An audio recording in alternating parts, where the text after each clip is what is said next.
बिस्मिल्लाहिर्रहमानिर्रहीम। मेरी शादी की पहली रात ही मुझे तलाक हो गई थी। मैं रोते हुए माँ के घर गई तो उसने मुझे गले से लगा लिया और खुशी से निहाल हो गई। और अगले दिन पूरे मोहल्ले में मिठाई बांटी कि मेरी बेटी को तलाक हो गई है। उसके बाद तो हर दफा ऐसा ही होने लगा। अम्मा मेरी शादी करवाती और मुझे तलाक हो जाती। मुझे बहुत शर्मिंदगी होती थी। अब की दफा मैं अपनी मर्जी से किसी के साथ भाग गई और जब मेरा दुल्हा कमरे में आया तो मैं और मेरी अम्मा हम दोनों एक दरमियानी इलाके में रहते थे। हमारा ताल्लुक दरमियानी तबके से ही था। मेरे बाबा को इस दुनिया से रुखसत हुए कई साल बीत चुके थे। अम्मा मुझसे कहती थी कि अब्बा मेरे पैदा होते ही इस दुनिया से रुखसत हो चुके थे। अब्बा के बाद अम्मा ने मुझे तन तनहा ही पाला था। मैं नहीं जानती थी कि अम्मा मेरी तालीम के अखराजात और घर चलाने के लिए कैसे इस महंगाई के दौर में पैसे जोड़ती थी। मगर मेरी जो भी ख्वाहिश होती थी मेरी अम्मा एक पल में पूरा कर देती थी और मैं अपनी अम्मा के गले लगकर उसका कितना ही देर शुक्रिया अदा करती थी। मोहल्ले में मौजूद औरतें मेरे पास मौजूद कीमती सामान देखकर मुझसे हसद महसूस किया करती थी। कोई तो नाक मुंह बनाकर कहती, जरूर तुम्हारी माँ कोई गलत काम करती होंगी, तभी तो बेटी की हर ख्वाहिश को पूरा करना अपना फर्ज समझती है। मैं मोहल्ले की औरतों की बात सुनकर कितनी ही देर तक तड़पती रह जाती। फिर आकर माँ से शिकायत लगाती कि औरतें आपके बारे में ऐसा कह रही थी। मेरी बात सुनकर अम्मा मुझे कितनी ही देर तक समझाती रहती थी और कहती, ये लोग मुझसे हसद करते हैं, वरना और कोई बात नहीं है।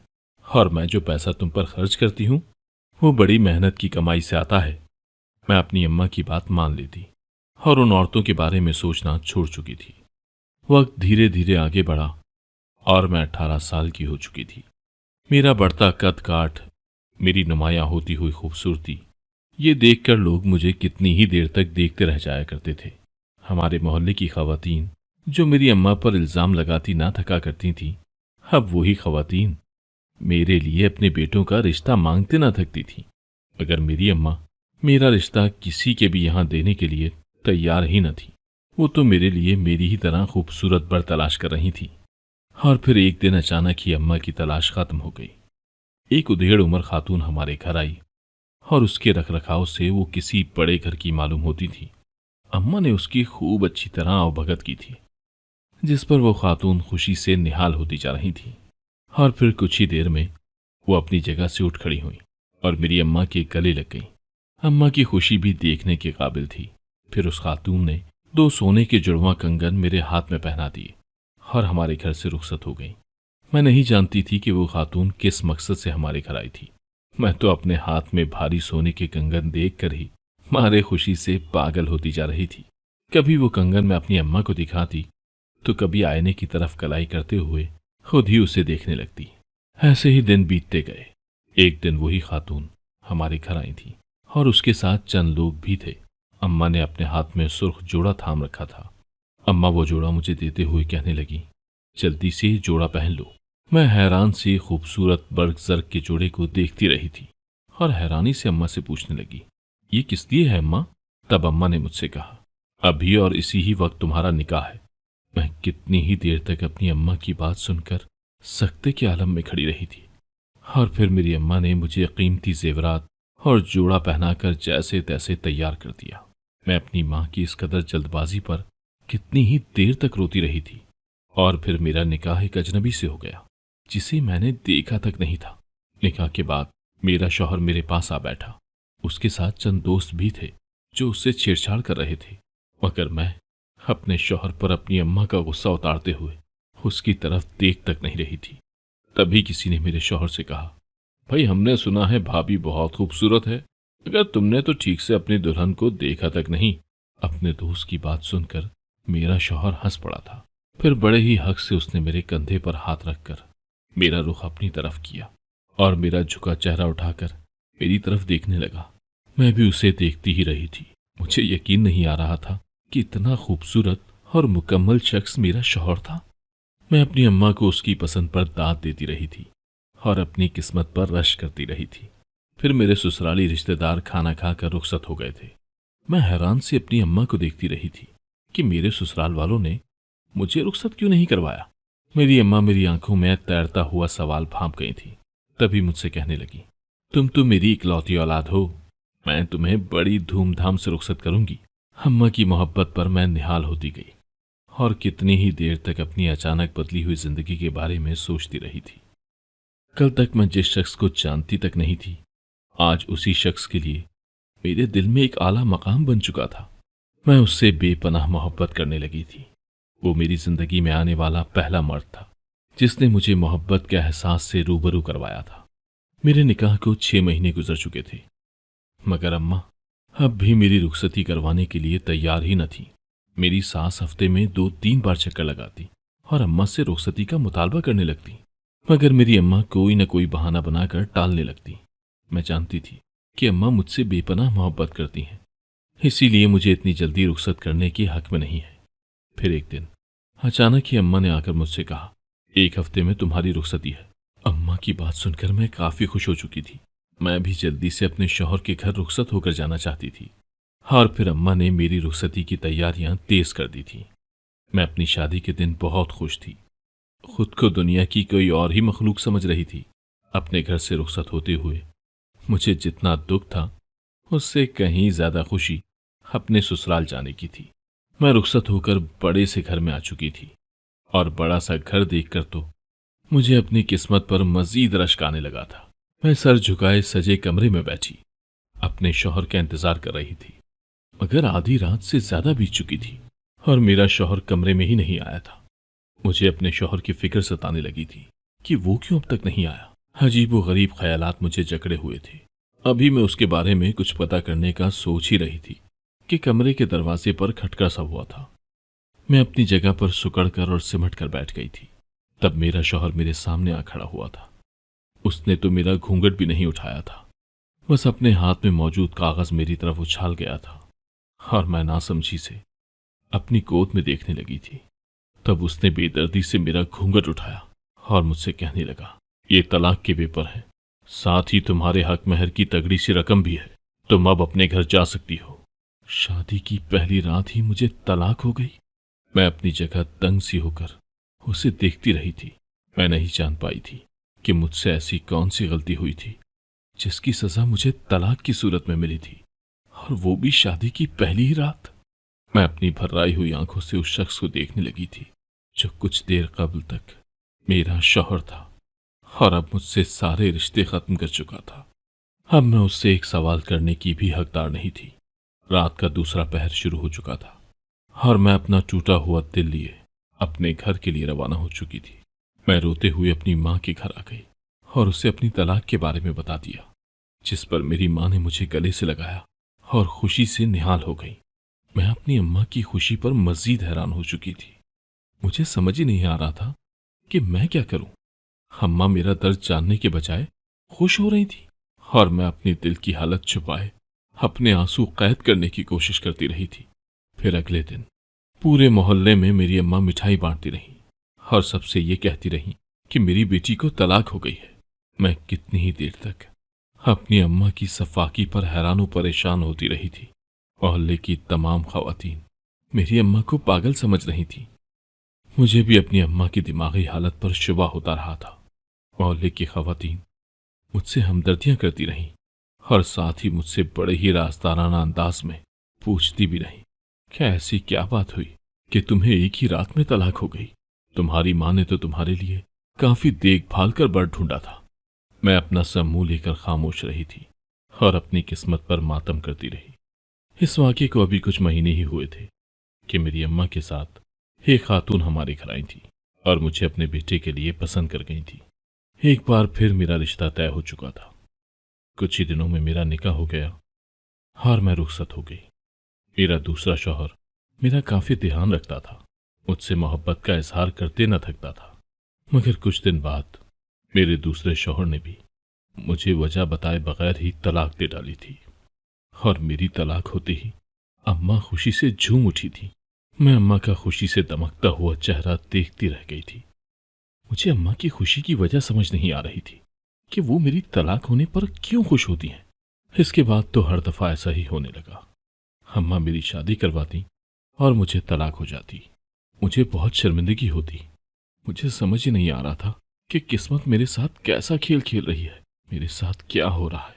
मेरे मोहल्ले की खवातीन मुझे तमस्कुराना निगाहों से देखती और कहती, तुम्हारी माँ कभी तुम्हारा घर बसने नहीं देगी। मैं उन खवातीन की बातें सुनकर गुस्से में आ जाया करती थी। मुझे उनके मुंह से अपनी माँ के मुतालिक ऐसी बातें बिल्कुल पसंद नहीं थी। कभी कभी तो मैं उनसे लड़ भी पड़ती थी और कभी कभी अपने घर आकर खूब रोया करती कि ये मेरे साथ क्या हो रहा है। जिंदगी मुझे बेमकसद लगने लगी थी। मैं लोगों का तज़हीक आमेज लहजा बर्दाश्त करके थक चुकी थी। मुझे समझ ही नहीं आ रहा था कि मैं क्या करूं। एक रात मैं ऐसे ही तन्हा अपने घर की छत पर बैठी आसमान को तक रही थी। तभी मेरे हाथ में मौजूद मोबाइल थरथराने लगा। मैं रात के इस पहर किसी की कॉल देखकर हैरान हो गई थी और फिर मैंने डरते डरते कॉल अटेंड कर ली थी। तब एक भारी और संजीदा आवाज मेरे कानों में उभरी थी। मैं हैरान हो रही थी कि उस शख्स को मेरा नाम भी मालूम था और वो मुझसे मोहब्बत के दावे कर रहा था। मैं खामोश बैठी उसकी बातें सुन रही थी। उस वक्त उसकी बातें सुनना न जाने क्यों मुझे अच्छा लग रहा था और वो मुझसे कहते जा रहा था, अपनी मोहब्बत का इजहार करते जा रहा था और मैं बगैर कुछ कहे उसे सुन रही थी। फिर अक्सर ऐसा होने लगा कि वो रात के दूसरे पहर मुझे कॉल करने लगा था और मैं भी शिद्दत से उसकी कॉल की मुंतज़िर रहा करती थी। मुझे धीरे धीरे यूं महसूस हो रहा था कि उसे देखे बगैर मैं उसकी मोहब्बत में गिरफ्तार होती जा रही हूं। एक रात मैं अपने घर की छत पर आ बैठी। तभी मेरी अम्मा इतनी रात को मेरे पास चली आई और मुझसे कहने लगी, तुम इतनी रात को यहाँ क्या कर रही हो? मैं अपनी अम्मा की आमद पर हैरान होने से ज्यादा बेजार हो चुकी थी। तब मैंने रूखे से अंदाज से उससे कहा था। मेरा नीचे दम घुट रहा था, इसीलिए मैं खुली फिजा में सांस लेने चली आई थी। मेरे कहने पर अम्मा शायद मुतमईन नहीं हुई थी। तभी कुछ देर तक मेरे पास बैठकर मेरी दिलजोई करने लगी, मुझे समझाने लगी थी और मैं बेजारियत से हूं हां करती जा रही थी। अम्मा के जाते ही मैंने अपने महबूब को कॉल मिला ली।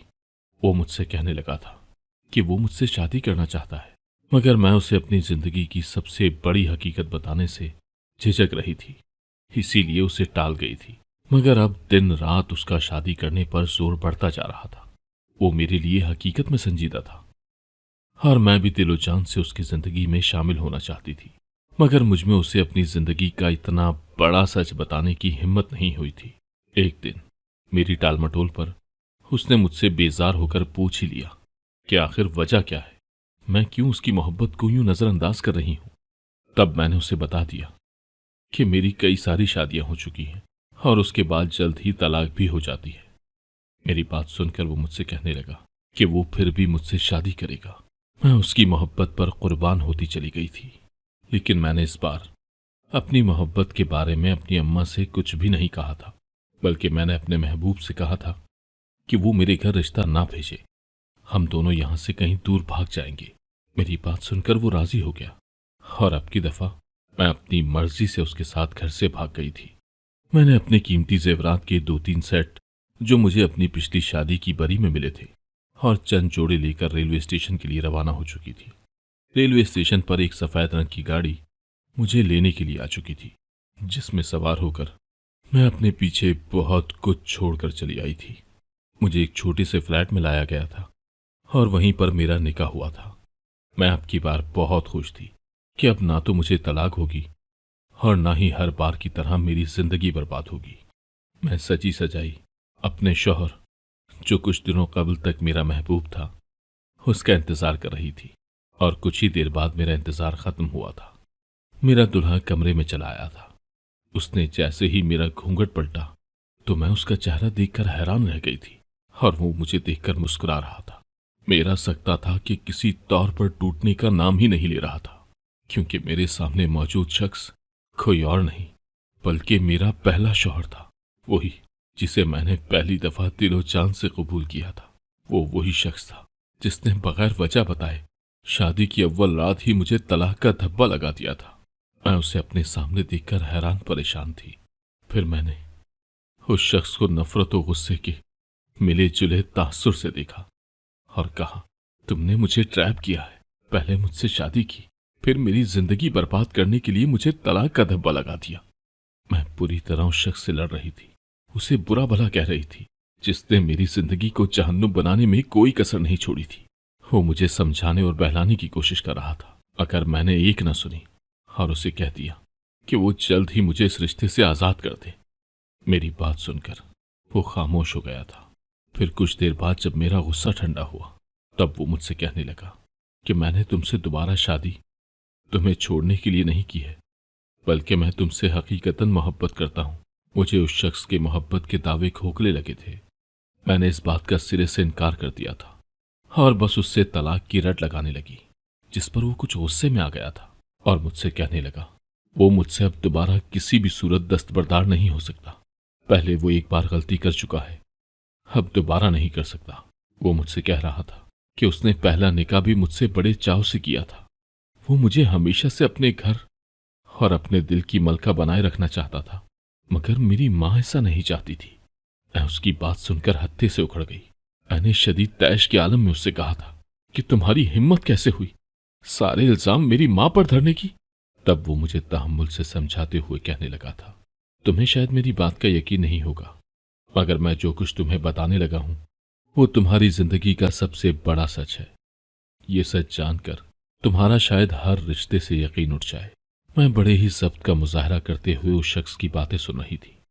वो मुझसे कह रहा था कि जब मेरी माँ तुम्हारा रिश्ता लेकर तुम्हारे घर आई थी, तब तुम्हारी अम्मा ने बड़ी ही राजी खुशी से तुम्हारा रिश्ता मुझसे करवा दिया था और साथ ही ये मुतालबा भी किया था कि मैं निकाह में तुम्हें तगड़ी हक महर की रकम दूं, बल्कि बरी में भी भारी सेट दूं। मेरी माँ को तुम बुरी तरह भा चुकी थी, इसीलिए मेरी माँ ने तुम्हारी अम्मा की ये शर्त बखुशी मान ली थी और फिर हमारा निकाह हुआ। और निकाह के सुर्ख जोड़े में मैं तुम्हें देखकर बुरी तरह तुम पर फरिश्ता हो गया था। निकाह के बाद मैं हर दम तुम्हें ही सोचता रहता था। मुझे ऐसा लगता था जैसे मुझे तुमसे शदीद मोहब्बत हो गई है, इसीलिए मैं जल्दी तुम्हें रुखसत करवाना चाहता था। मगर तुम्हारी अम्मा ऐसा बिल्कुल नहीं चाहती थी। वो नहीं चाहती थी कि तुम मेरे घर आओ, क्योंकि तुम्हारे जरिए तुम्हारी अम्मा की लॉटरी जो लग चुकी थी। तुम्हारी अम्मा मेरी माँ से निकाह के बाद तुम्हारे नाम पर कई बार मोटी रकम वसूल कर चुकी थी। मेरी माँ जो सीधी सादी खातून थी, वो अपनी लाडली बहू के लिए हर चीज करने के लिए तैयार थी और मुझे भी कोई एतराज नहीं था। ऐसे ही तुम्हारे नाम पर मेरी माँ सब कुछ लुटाती रही थी। फिर मैंने भी अपनी माँ से मुतालबा किया था कि अब जल्द ही तुम्हें रुखसत करवा के घर लाया जाए। और फिर जैसे तैसे बड़ी मिन्नतों मुरादों के बाद तुम्हारी अम्मा तुम्हें रुखसत करने के लिए तैयार हो चुकी थी। मैं हमारी शादी पर बहुत खुश था। मेरी न जाने कितने महीनों की ख्वाहिश पूरी होने जा रही थी। जब मैं तुम्हें रुखसत करवाकर अपने घर ला रहा था, तब भी मेरी खुशी का यही आलम था। मगर जैसे ही तुम मेरे घर रुखसत होकर आई थी, तब मुझे किसी की कॉल आई थी। नंबर अनजान था। मुझे कॉल करने वाला शख्स मुझसे कह रहा था तुम, यानी मेरी बीवी का उसके साथ अफेयर था। मुझे उसकी बात पर यकीन नहीं आ रहा था। तब मैंने उससे कहा था कि तुम अपनी बकवास बंद करो, मुझे अपनी बीवी पर पूरा यकीन है। पर वो मुझे कायल करने लगा था। उसने मुझसे कहा कि तुम अपने मोबाइल में अभी अभी भेजी गई तस्वीरें देख लो। और मैंने जैसे ही वो तस्वीरें देखी तो मेरा सर चकरा कर रह गया था। उसमें उस लड़के के साथ तुम ही थी। मैं अपनी बीवी को किसी गैर मर्द के साथ बर्दाश्त नहीं कर सकता था, इसीलिए मैंने शदीद गुस्से में तुम्हें तलाक दे दी।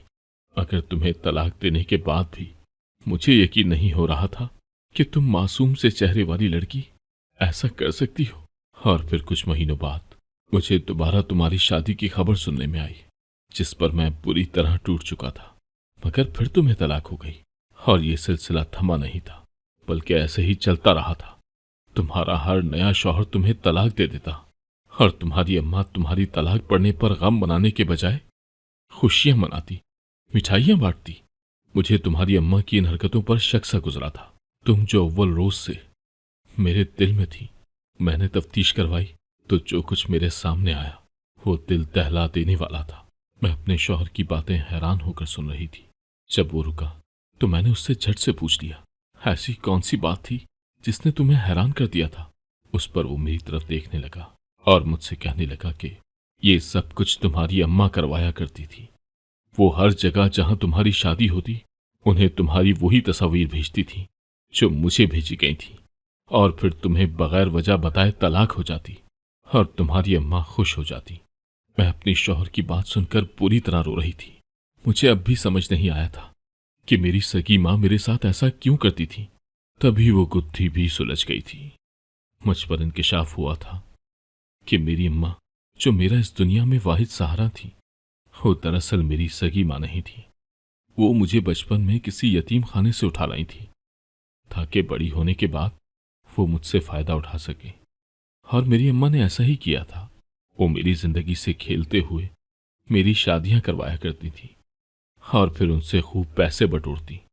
जब मेरे ससुराल वाले पैसे देने से इनकार कर देते, तब वो मेरी तलाक करवा देती और फिर नया शिकार ढूंढती।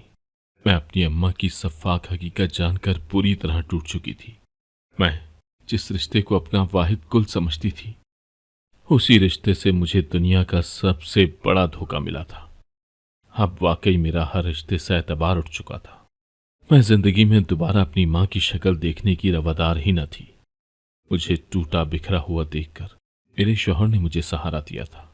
उसने मुझसे कहा था कि मैंने जो कुछ भी तुम्हारे साथ किया, उसका मुझे जिंदगी भर गम रहेगा। मगर मैं एक मर्द था।